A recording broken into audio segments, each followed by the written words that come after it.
Hi everybody. I am doing my hair and decided to do a live. Um, I'm just detangling, so I got knots after knots. And I just wanted to talk ever so briefly. Says, well, I'll wait till somebody shows up in my live. No, I think I'll just start talking. And I want to talk about a couple different things. Um, Boy, I got a lot of tangles in here. I got a wonderful new spray bottle. See, that thing is awesome. In fact, it's so awesome. I got rid of my other spray bottles because this one is so amazing. It gives you that super fine mist um, of water that just sinks into your hair, which is awesome. Not something that I am used to. I'm used to the old spray bottle. Okay, so we're just going to talk a little bit about what is going on. Not a whole lot's going on, but I did want to talk about. Oh, I got knots and tangles to the end. Um, and one thing that I get asked periodically, which is, do you like black men? Do you like men? Yes, darling, I love black men. I love men in general, most particularly black men, but I no longer date them. And that's just primarily because the dating pool is very small, especially when you get to my age. And I'm not going to limit myself to just dating within my race at my age because, quite frankly, men who are in my dating range are dying off left and right because they don't really take care of themselves. So I decided, like 10 years ago, that I was going to open it up so that I could date whoever I wanted to and wish I had done it sooner. Okay. So let's talk a little bit about my philosophy about, kind of what's going on with men and women who are black. Uh, Primarily, and I hear it's called a gender war, but I don't even really think it's a gender war. I really don't. I think you have a group of men who are kind of whining and crying about being unhappy, and because they can't get dates, because women don't respect them, because men, women don't want them. Those are the men who are sitting at home at night on the different apps, calling women names, telling women not to wear makeup, telling women not to wear weave, telling women, trying to tell somebody what to do because obviously they don't have no other life. So those are the men who are most vocal right now. And those are the men who I kind of address. All right. I continue to know a lot of really wonderful black men in my life. Okay. My brothers, my cousins, my uncles, the few black male friends I have, they're all awesome. All right. So when I talk, I am not talking about all men, not in the least bit. I am talking about that segment of men who are problematic. The red pill manosphere men, the men who are whining and crying, the men who really don't know how to get women and have crossed into the red pill manosphere world and um, are annoying everybody everywhere they go. And I tell women, when you come across these jokers, um, just don't date them. Who wants to date a guy who's going to complain about your hair or tells you, your skin is too dark or you got too many kids? Um, Dude, you knew all that when you started dating me. You're trying to manipulate me. And so my channel is more about calling out the manipulations of men who are really unworthy of our time and our energy. These men have gotten hold of red pill and manosphere and are giving women a hard time when really they're not really qualified to even be dating anybody. Um, the good men are out here living their life. They're not even on these apps, okay? Because they got lives. They know how to talk to women. And it's really interesting when you look at some of them. I was looking at Fresh and Fit, and my goodness, talk about a nightmare. That was pretty bad. Pretty darn bad. They really don't have a clue what they're doing. They are going on and on about how much they hate women, which is fine. Hate women if whatever. We don't care. But these are not men who are successful with women. You can tell that. Um, but they are making money doing it. And a bunch of the other ones that are just, really just not only unattractive, um, not very well spoken. They don't have anything that really attracts women to them. And so, but they're out here giving advice to other men about how um, they should act towards women. And it's like, who's listening to these guys? But there's thousands of them out here. They're out here. They're frustrated. They're angry, and they are supporters. So I tell women, when you run across these jokers, baby, um, cut them off at the knees because you're just wasting your time. This particular kind of man, a lot of times is bottom of the barrel. Okay, he's angry and bitter about some woman that did him wrong, and meanwhile he wants to take that out on every woman he meets for the rest of his life. Um, and if he wants to do that, that's fine. It's just don't date him. Let him find some other dumb woman besides you that has to take up that burden, because that's not going to be me. I'm just not going to do it. And I know that probably sounds a little mean, but let him be somebody else's problem and not your own. All right. I'm just doing twist and a braid, and then I got a braid back here. I keep saying I'm going to color it, and that hasn't happened yet. And I got one braid already, so that's a lot of hair. Lots of water.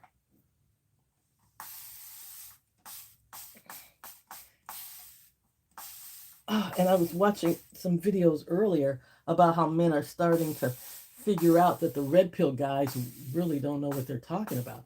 Because one guy said it the best. He says, well, you're looking at these red, and this is a guy who does, I think he does physical training, and he's telling guys, get your body in shape. It'll discipline you. You'll do better with this than trying to be, because red pill is about game. It's about gaming women, or at least the red pill for men who look, for black men. They want to be pimps.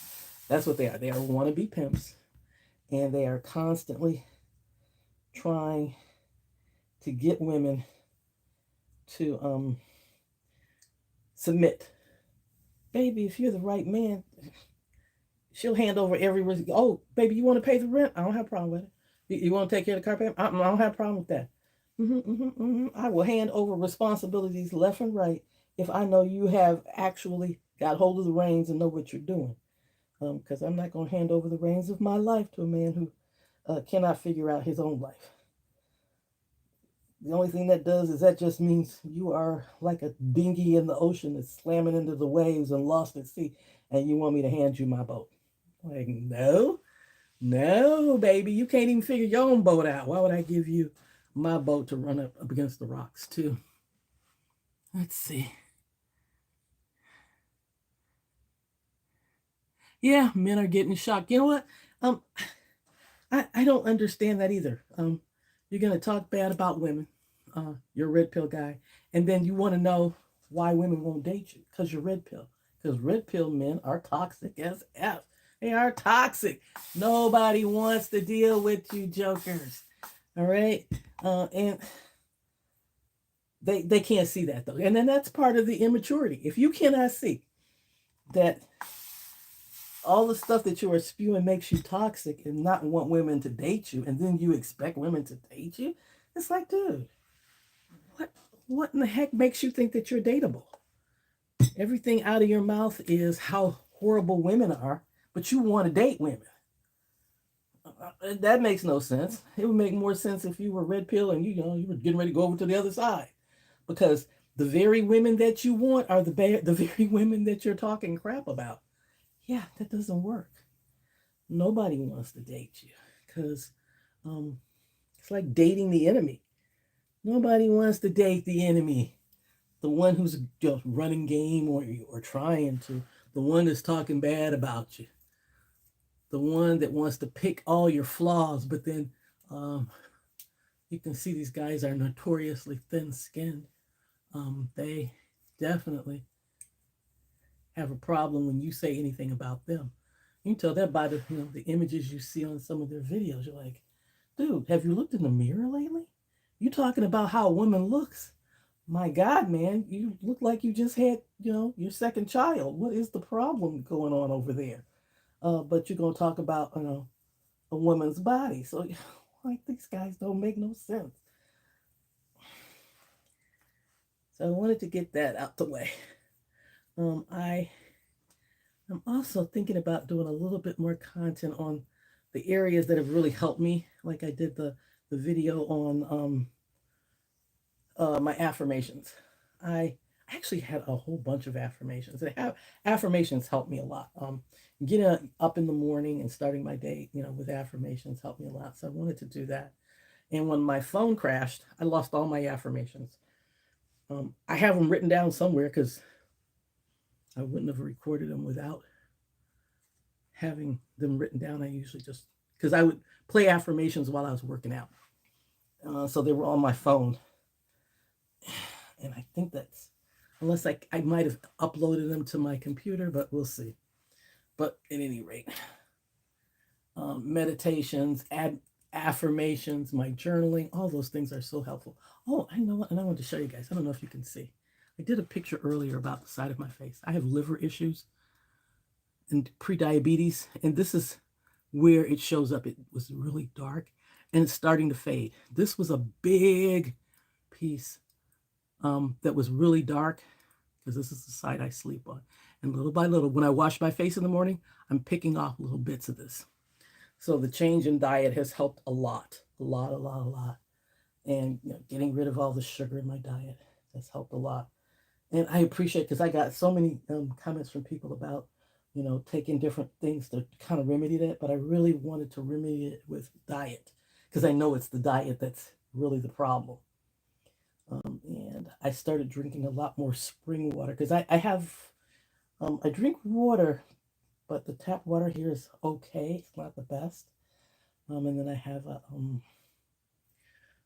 what do you call it? Pure water pitchers. But still, I'm like, you know what? I'm gonna try spring water, and it still tastes so good.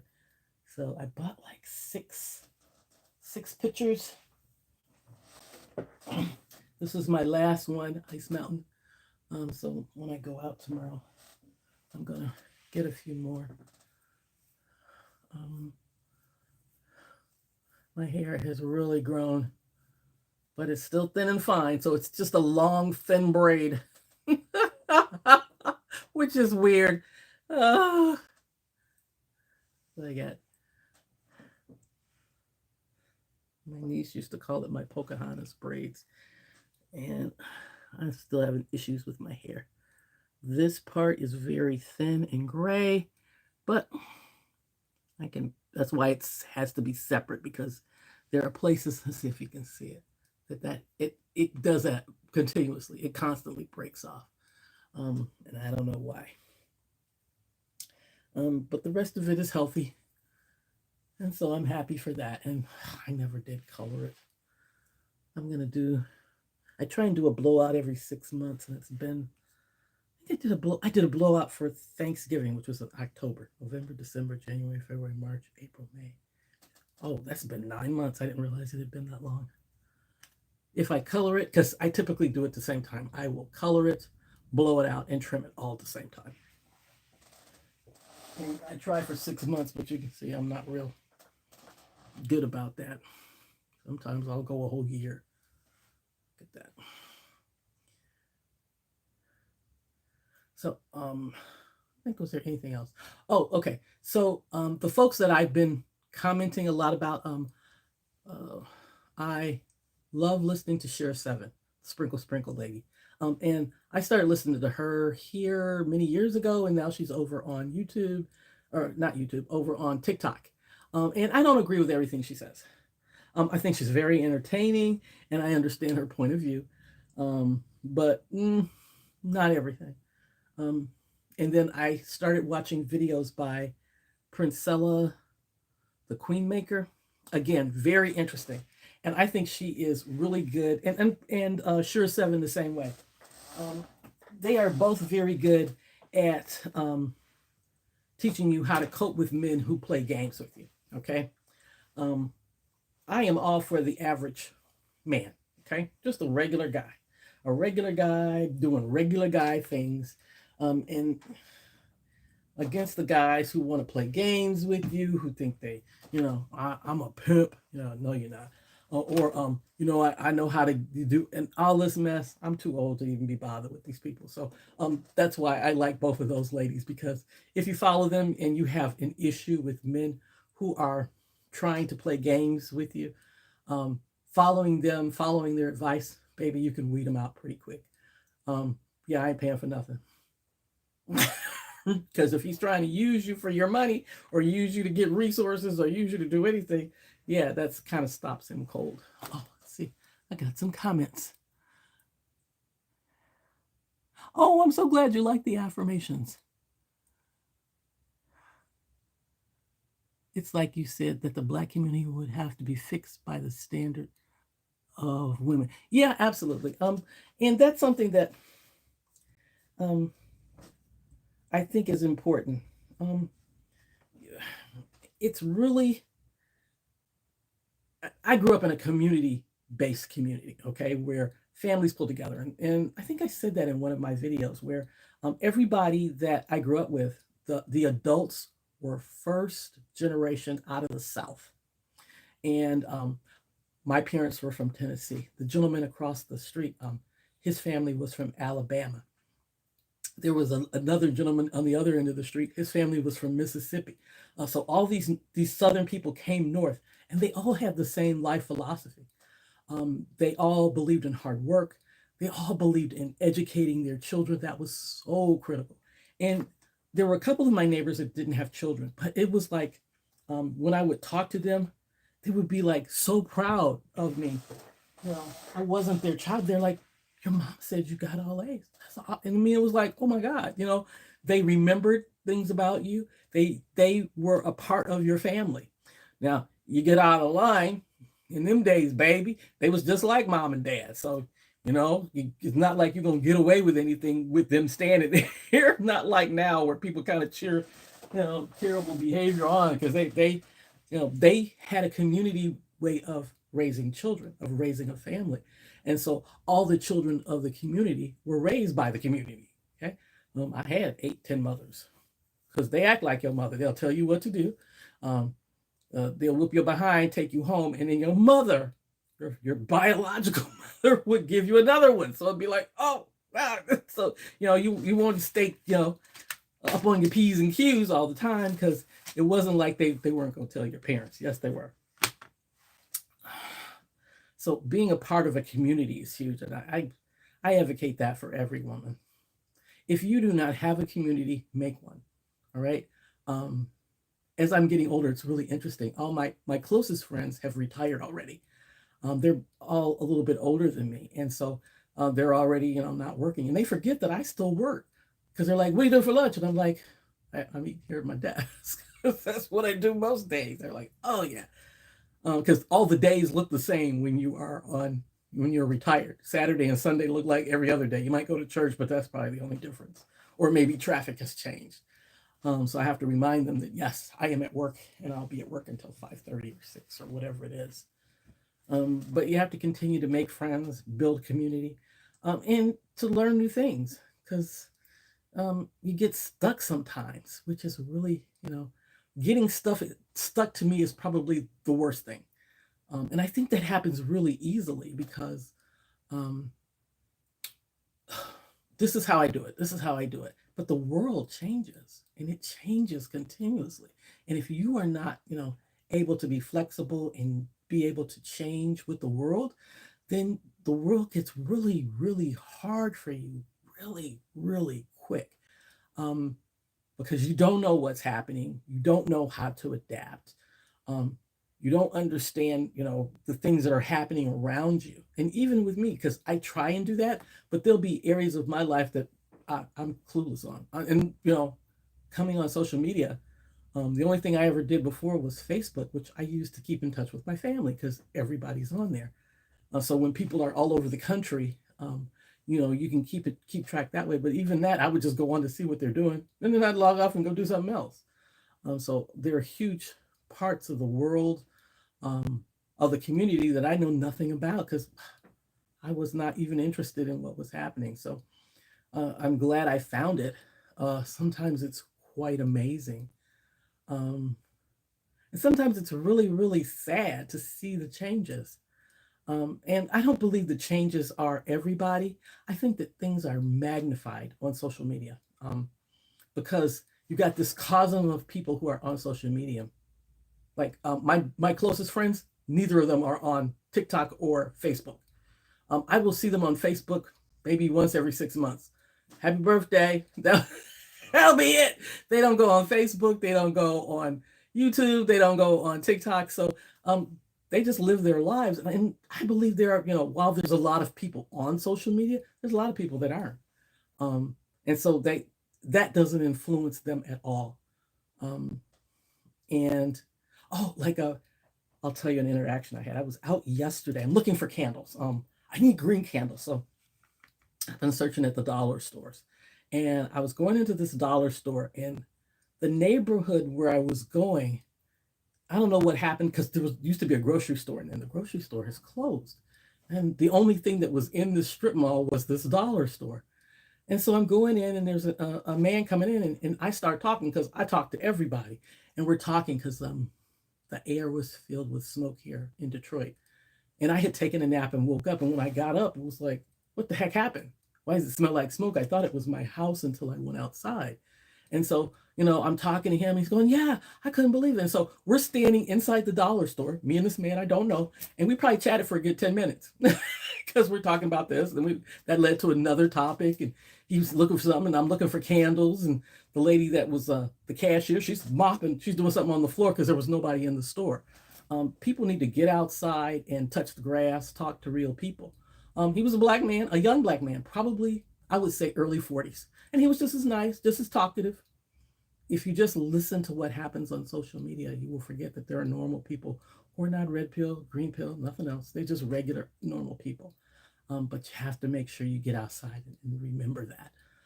Or you will think that everybody is on social media doing the things that, only a few people are really doing.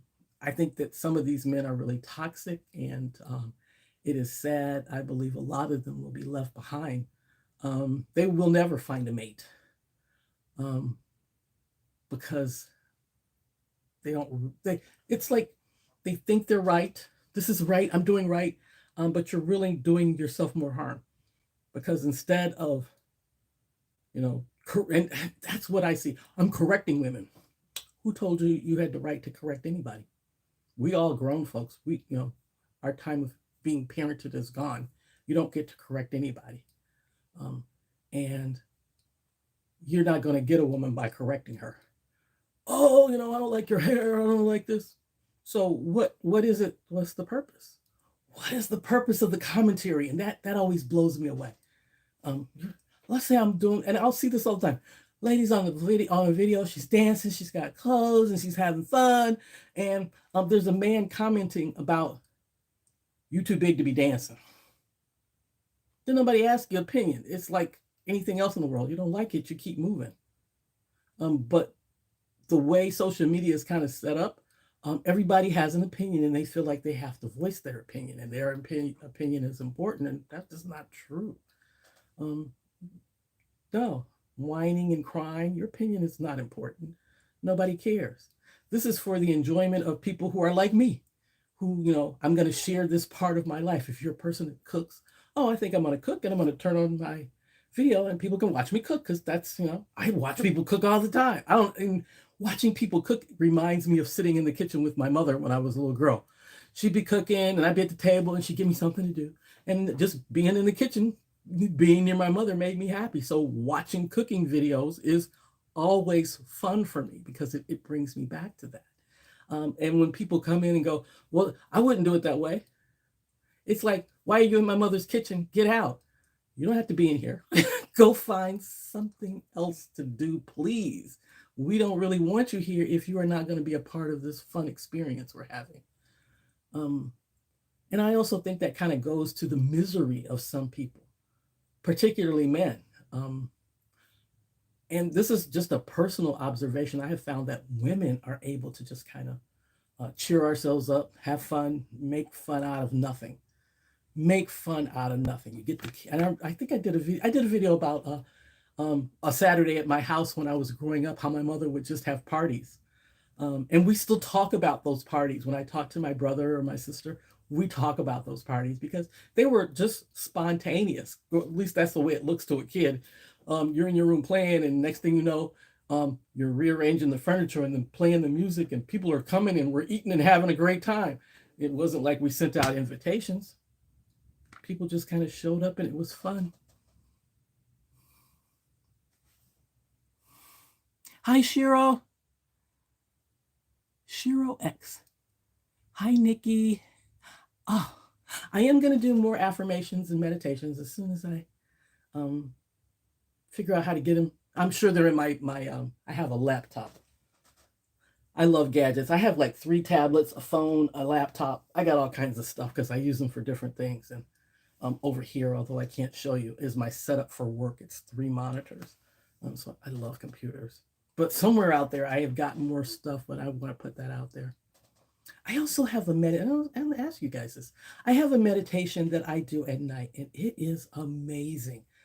It is a meditation for self-healing. And I don't know. I never know what people will like to see or hear. And so I'm like, I don't think anybody would want to hear my meditation before sleep. It is just a way of relaxing and going to sleep and telling my body to heal itself while I sleep. And I have found that when I use that meditation, I sleep so well. I don't typically have any aches and pains anymore, but it helped me a lot when I was really sick. When I was going through dialysis, oh my gosh, there were nights where I could barely sleep. And so I would use that meditation to just relax me and to bring my body into some kind of calm. Because doing meditate or doing a dialysis, it you do it while you're asleep. So every 2 or 3 hours, the machine shifts on and off, and it would wake me up. It would be painful. It would wake me up in the middle of the night because it hurt, or the sound of the machine would just because it has to click on and click off, and it heats and it does all these things. And I would use that meditation to help me sleep. Yeah, I'm sure I've got that written down somewhere. So those kinds of things. I try and give you things that hopefully will help you in some way, but I never know what people need. I was watching a video of a lady that was talking about she's been on blood pressure medicine for like 15 years. And I was like, oh my God, please get off of it, because being on blood pressure medicine for a long time will ruin your kidneys.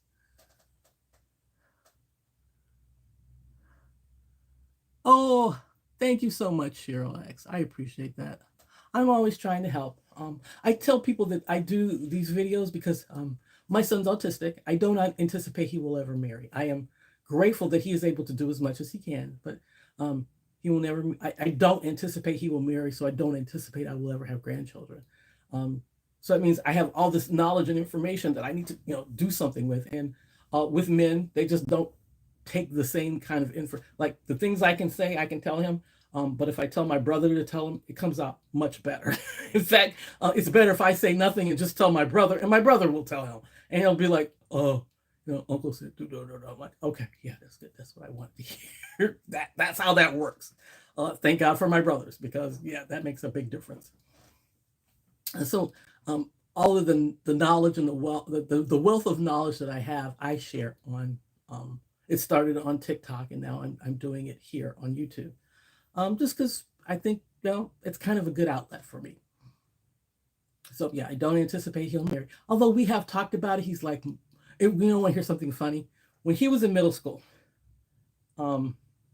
girls would lavish attention on him. I mean, like, bring him gifts, all kinds of stuff. He didn't understand why, because at like 14, 15, he was just like, I don't know what they want. That part, that attraction part had not kicked in at all. Girls were more annoying at that age. So they would buy him gifts for like, I'm trying to think, I think it was a Valentine's Day party in middle school.